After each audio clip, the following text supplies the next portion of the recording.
Hey guys, I'm back. Right. So, what I'm going to do now is I'm doing a quick video on your Spirit Guide team. Okay. Spirit has asked me to literally do this video for you guys. Simply because now with all of the things that we are going through, all of the changing, all of the 5D upgrades and stuff like that, it's more imperative now than ever that we understand why we have, well, not so much why we have our team, but no, actually true, why we have our teams, who they are to us, what they can do for us, what they can't do for us, and that kind of energy. Okay, so what we're going to do is we're going to start talking about our guides. Now, we all have a guardian angel. We all have a range of different guides. So, people often say to me, oh, I know I've got a spirit guide. Okay, guys, we all have an entire team of guides. Okay, and I mean a proper team of guides. Each of them have very different functions. Each of them are capable of doing so much to assist you. Okay. But you never just have one guide, all right? So here's the thing about this, right? You'll often hear me talking when I'm doing videos or doing readings, and I'll say Kelso. Kelso is behind me there. That painting is of Kelso. That is my main guide, all right? We all have a main guide that is a team manager. Now, your team manager doesn't have to be a healing guide or anything like that. You can actually have an ancestral family member that has stepped in as a guide for you, and they can be your team manager. Okay, I'm just really blessed that Kelso is mine. He is an incredible guide. He puts up with all of my shit. He's got a fantastic sense of humor, which is needed because he works with me really, and because I've got such a weird, quirky sense of humor, he does too, and we literally have a working, functioning relationship. We also have a friendship. Okay. So I take serious umbrage when people are rude about what I do for a living in terms of the psychic stuff, right? I don't care what people believe. I'm not trying to enforce what I do on people. I don't go knocking door to door and putting out pamphlets and shit like that, right? We all have our own belief systems. But the reason I get so feisty when people are rude about it is because I am so protective of my team. Okay, there's no other way to say that. My team are everything to me. Without Kelso and my team, I would not be able to do any of the work that I do. Okay, so the reason I'm telling you all of this is because our teams are absolutely vital for us to be moving forward. They are vital for our healing, for guidance, and also just for inspiration. They can help with a range of different things. They can help with getting us to places where we need to be. They can help us with opportunities. They can help for protection. There is a whole scope of different things that these guide team can do for you. Okay, so before I go into a couple of things about them, I don't really want this to be a very long video because my last video this morning was about 40 minutes and I wasn't anticipating it being that long. But what I do want to say to you is it is up to you to actively connect with your team on a regular basis, I would say daily, and create the relationship. It is like any friendship that you're going to go into. All right.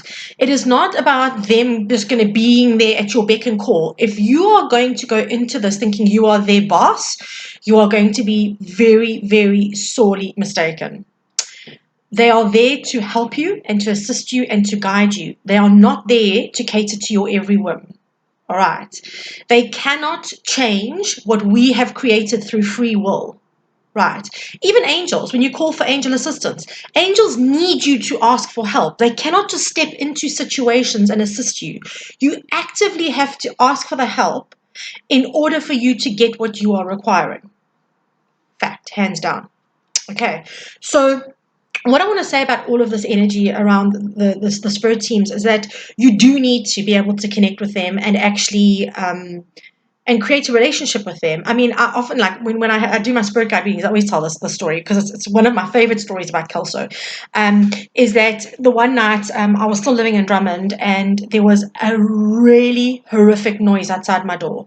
But when I say horrific, I mean, I didn't know if it was on the road or if it was in the yard somewhere or what, but it was really, and it was like metal tearing and clashing and banging, and it was heinous. Okay, it was terrifying. So I get up now, bearing in mind that me, who speaks to the dead and all of that, is shit scared of the dark. But I'm going through the house to go and put the outside lights on to go and see what's going on outside, right? And I'm creeping through, and I'm like, I can't see anything. I can't hear anything anymore. It's just disappeared. This massive noise, and it's just disappeared. So I think, okay, fine. So switch the light off, and I'm on my way back to bed in the dark, right? And I can feel something behind me, and I can hear this like clanking of like beads almost, like this weird kind of sound behind me. And I take that moment and I go, shit, they're in the house. It wasn't outside, they're in the house.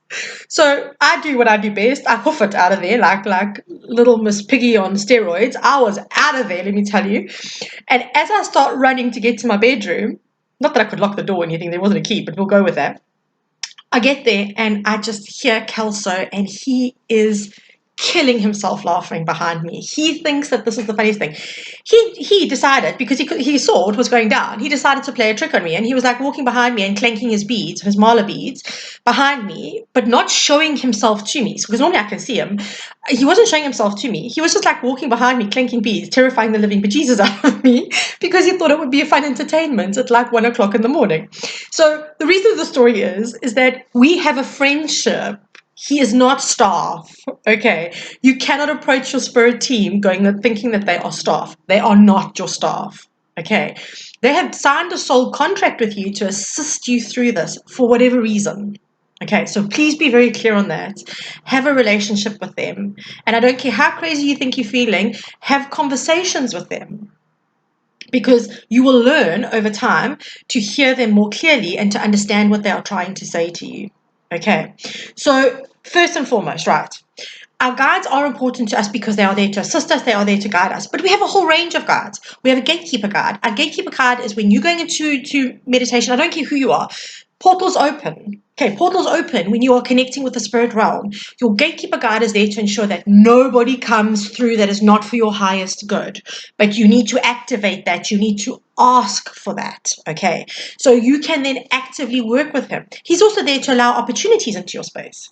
Okay, you have got guides that are library guides. Okay, now those guides are really cool because they access the Akashics. So when psychics are doing their readings and things like that, we are accessing the Akashic records. Okay, and the record keepers are the librarians. They are the ones who take care of all the records in the Akashic records.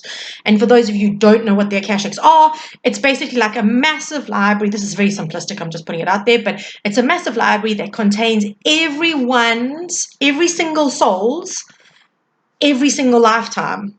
Okay, it is literally shelves and shelves and shelves and shelves of books that contain all of our stories. Okay, that is how we access what is in your future when we read and what is in your past. Okay, that's where we go to. We enter the Akashics, right? So you've got those guides. Now, you won't have specific ones there. They kind of pop down, when you need them. You have got teacher guides. You have got joy guides. You've got creative guides, all right? You've got protector guides, healing guides. You've got a number of different guides that you can then call on when you get to know them. Okay, fact, absolute fact. So what I'm going to say to you is, please stop walking around going, I've got a spirit guide. Of course you do. You've got a whole team, and you need your whole team. Okay, it's really imperative for you to understand that you need to start working with your entire team in order for you to reap the benefits of having that team on your side. Okay, so what I want to say to you here is, through these times now, it is important that you start accessing it. Meditation is key. Okay. I'm going to do a little video on meditation during the course of next week. Spirit has asked me to do this again because I have had so many people in different ways, forms, shapes, and sizes say, I can't meditate, Mara. Okay. I will do a quick little video on meditation and what it actually is, all right, and as opposed to what it's presented as. I will do that this week coming up. It'll probably be like a 5, not even a 10 minutes, I don't think. Okay, but that will be put out in the next 2 or 3 days.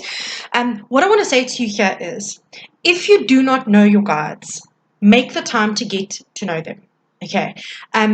Again, guys, I do these videos because Spirit asks me to, but I do actually offer Spirit Guide readings. So I will leave the information in the description box below if you guys are interested.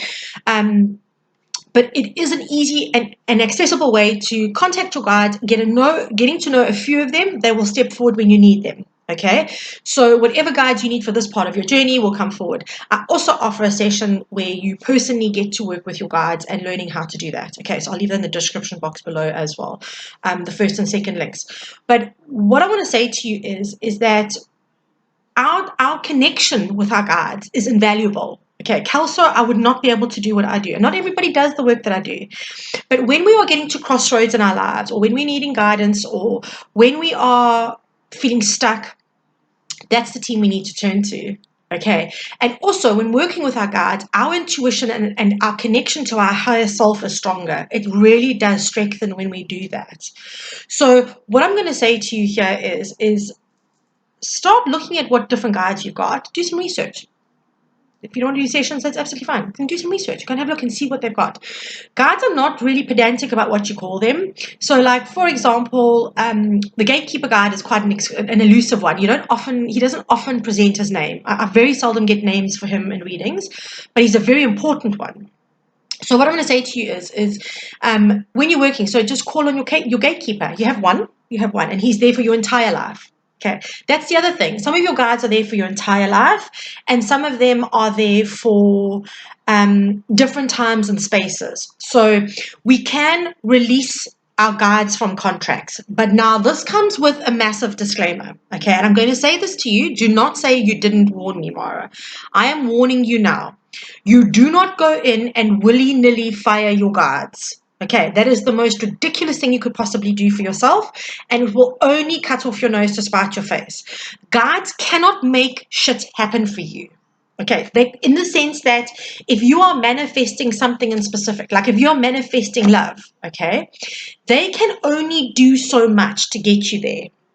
If you are falling short or blocking on your side, they cannot go any further. They cannot change free will. Please understand that, okay? So don't get frustrated with your guides when things are not going exactly the way you want them to go. Understand that A, it's either divine timing, or B, it's going to be something that you are doing or not doing in order to get to where you need to be in that space. Fact, hands down. Okay. They also always only work for your highest good. Guides never come in lying. They never come in with bad intentions. They never come in with judgment.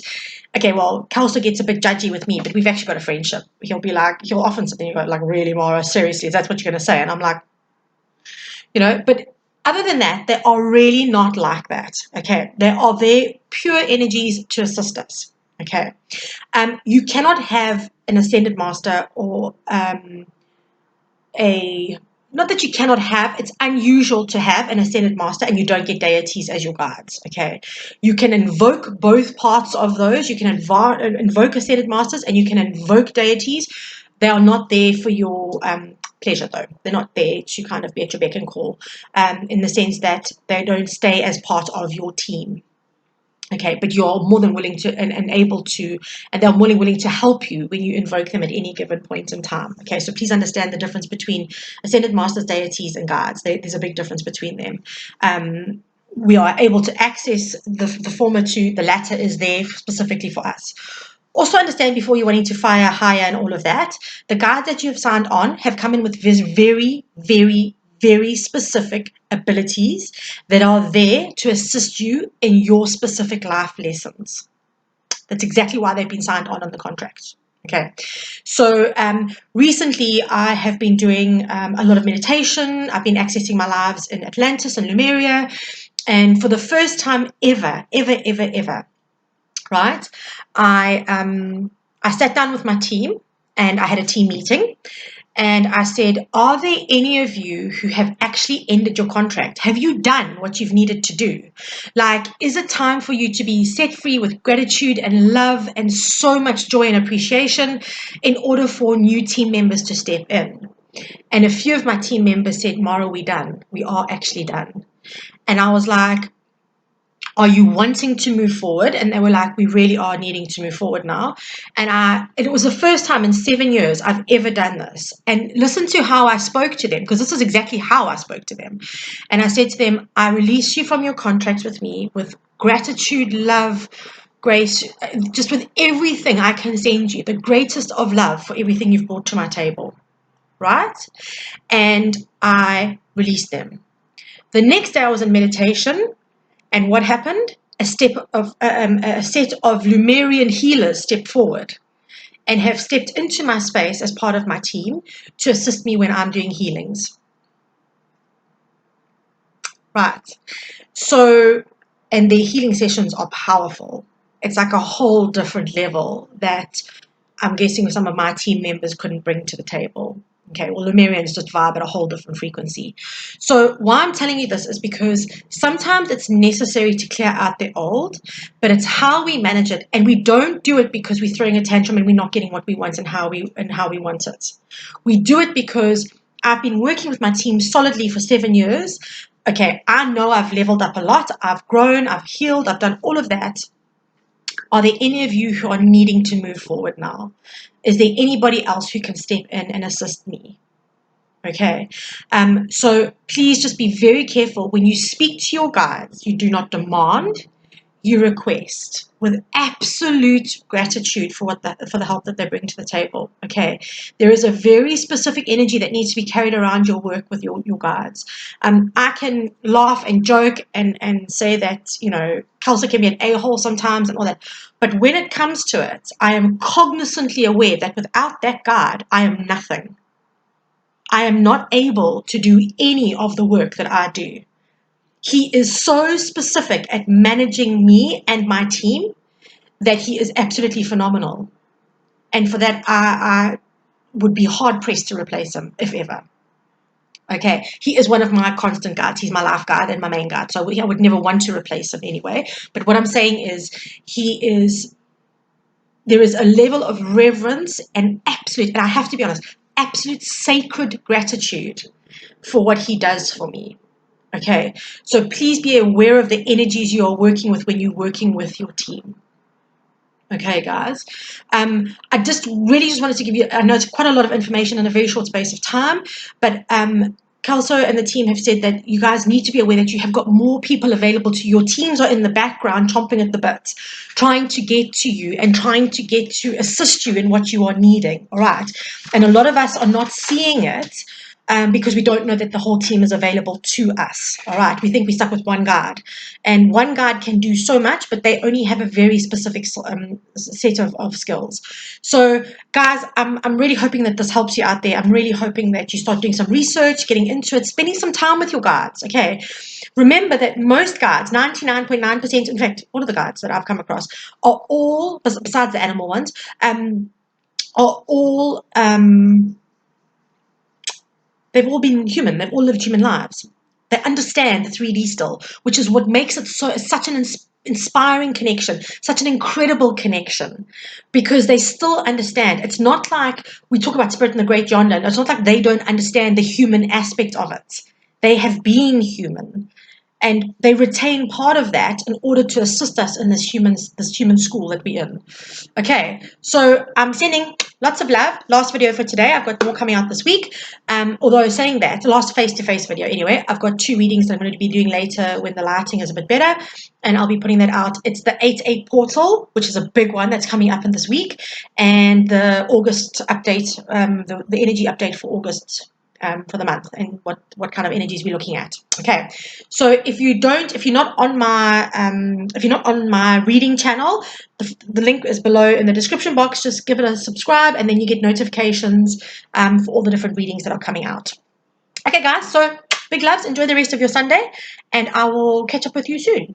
Bye.